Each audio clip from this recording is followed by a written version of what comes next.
চলে আসলাম আমার লাঞ্চের রান্না বান্না নিয়ে। কী রান্না করছি সেটা তোমাদেরকে দেখিয়ে দিচ্ছি। রান্না করছি একটু অলরেডি দেখো এখানে রয়েছে মাছের মাথা, আজকে বসিয়ে দিয়েছি রুই মাছের মাথা।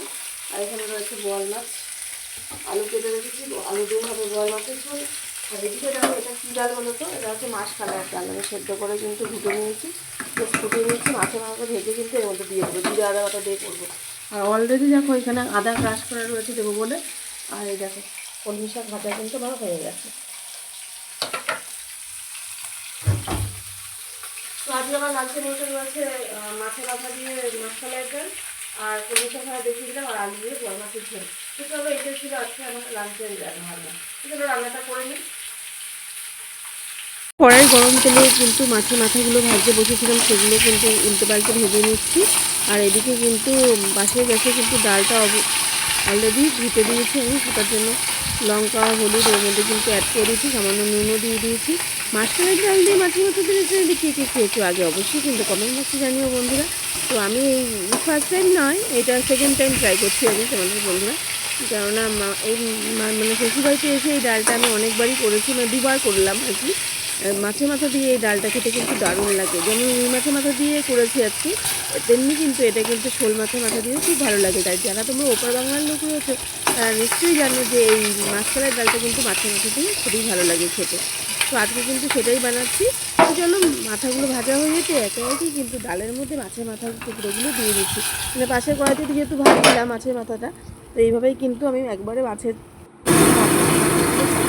ডালের মধ্যে অ্যাড করছি। আর ওই তেলেই কিন্তু বোয়াল মাছের পিসগুলো আমি ভেজে তুলে রেখেছি।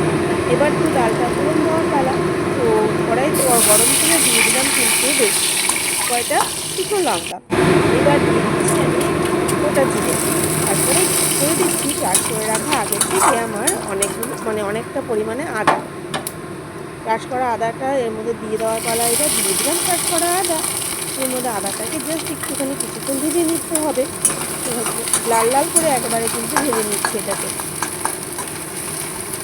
আর আমার কিন্তু পাশের গ্যাসে ডালটা একেবারে কিন্তু ভালো করে ফুটেও গেছে। দেখো মাছের মাথাগুলোর সাথে ডালটা একবারে মিশে গেছে।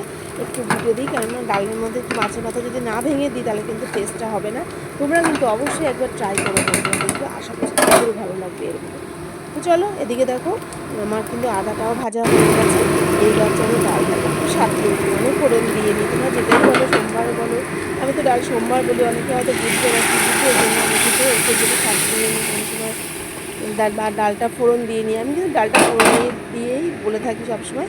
তো ডালটা কিন্তু আমি চলো ফোড়ন দিয়ে নিলাম। এইবার চলো আমি এর মধ্যে কিন্তু তোমাদেরকে বলিনি, একটু সামান্য জিরে গুঁড়ো কিন্তু আগেই আমি অ্যাড করছিলাম যখন আমি ডালটা ফুটছিল আর কি।